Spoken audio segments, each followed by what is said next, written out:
Lots to talk about ahead of the release of the album, but I want to start by going back a little bit if I can, because I just wanted to sort of get a bit of an... Born in Fleetwood, well actually in Blackpool, yeah, and then on the day I was born I travelled to Fleetwood where I spent most of my childhood.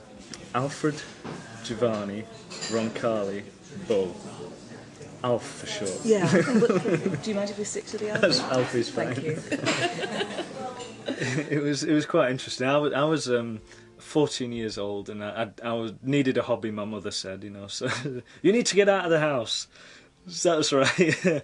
And so my sister was going to an amateur operatic society, and she dragged me along one day, and I got as far as the door, turned around and went home. And then I went back the next week and fell madly in love with this girl that was going there at the time. So I went every week after that, and she never went out with me, So, but then I just got hooked in performing and singing and making a fool of myself, really. And you had a sort of similar difficult decision to take, again over doing a show or carrying on in a programme of study, didn't you? Yeah, with the offer from Baz Luhrmann, big Hollywood director, yeah. Moulin Rouge, Romeo and Juliet, Strictly Ballroom. Really, I was performing the role of Rodolfo in La Boheme for Glyndebourne, and which is an opera festival down in Sussex. And this particular production was featured on television on Christmas Day, Baz Luhrmann, the director of the production I did on Broadway, saw footage of the opera and asked me to come and audition. So I did, and he took me on. He offered me the job. I was very, very lucky. I was in New York because I did a production of La Boheme on Broadway, and I played Rodolfo, and so I basically just stuck there and stayed there and tried to develop my career a little bit over on the And how long were you there for? On and off in New York for about 2 years, but I did a lot of travelling. Went to LA, did the production in LA, did the same production in San Francisco as well. Yeah, my grandfather was a Norwegian, and my father was actually half Norwegian. My mother's the Irish side of the family. So. Actually, to be honest, acting drunk is quite difficult. I must admit it is quite tricky. It comes very naturally, in my spare time. But about how to make pizzas, and he was this big American fella, and he was saying, the best way of making a pizza is buy the proper gear, buy the best food you can, the best toppings, the best dough, the best oven, and all that.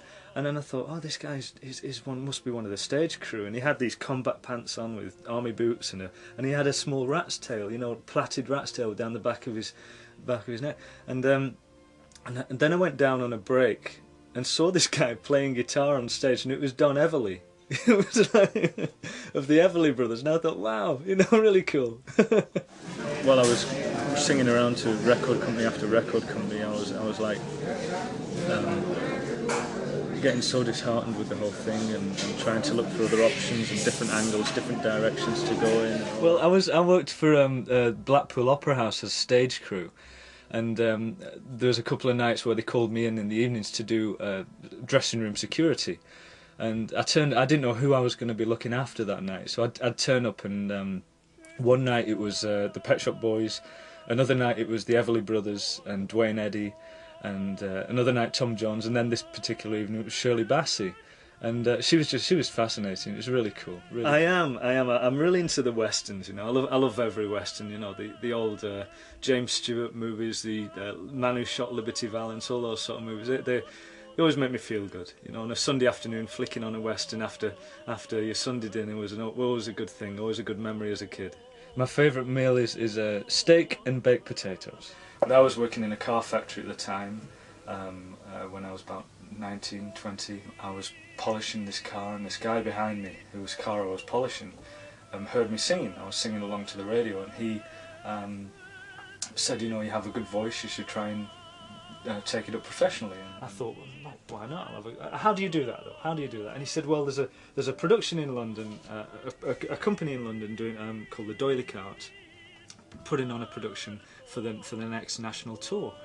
Why don't you go and audition? And he gave me his card. He said, listen, give me a ring if you need any advice. So I thought, great, I'll look up this. I looked it up, saw it in the newspaper, in the stage and television, came down to London and got in the door of the car. And it was as easy as that? It was. I had 2 auditions, but A big transition then from the, you know, like the production line in the car factory to where you are today. I was in a bar in New York and I bumped into an old producer friend who I did a show for him over there, and he asked me to sing. He just spontaneously said, "Come on, Alf, give us a song," and so I got up and sang 2 operatic arias, as you do, you know, in the middle of a New York bar. And I thought, well, what the hell, you know? Here we go. You never know who's going to be listening, who's going to be watching. So, and Cyndi Lauper was there, Alan Cumming, the actor, and there's all these producers around, and I did a concert for Meryl Streep, and she's a really sweet lady. So those are those characters that I've met and sung for. It is a lot of pressure, but I tell you, the city of New York is just an incredible place to play. When you're on that street, when you're on Broadway, it's just a different world, totally. And you have had the full training. You're the real McCoy in a sense. Right, really? Okay. Well, it's true, isn't it? You know, everybody's sang it from Pavarotti to Kermit the Frog, I think. You know, but the thing about that operatic aria is it's good to do the aria on its own. That's fine, but I'm at my age at the minute. I couldn't really attempt to do the whole role. The whole opera doing the whole opera is a completely different thing. You know, your voice has to mature to be able to do those roles, to be able to sing through that opera. You know, it's quite a stamina thing that you have to build up within your own voice. We're talking 5 sisters and 3 brothers, Oh, so wow. there's 9 of us all together. My goodness. And then there's the nephews and nieces, which is another story. And where are you in the pecking order? I'm the youngest. Honestly, the baby of 9? The baby of 9, yeah. And how many of the other 8 are musical? We all like to sing, you know. My brother has his own amateur operatic society. My sister, she sings around the house to annoy the children. But you know, we're all pretty musical. My 2 brothers are also singing. So, what's going to keep your feet on the ground, Alfie, if it all happens for you in a big way? My mother, I think. We should give you a slap. She'd give me a damn good slap if my head got too big for my body. I would know about it. Lovely talking to you. Cheers. Bye bye. My brother called me the other day and he said, "Where are you?" And I said, "I've just been in London, Joe. I'm travelling back to the country." And he went, "Oh right, I'm at Stonehenge." And I went, "Well done." And I said, "Have they put a roof on it yet?"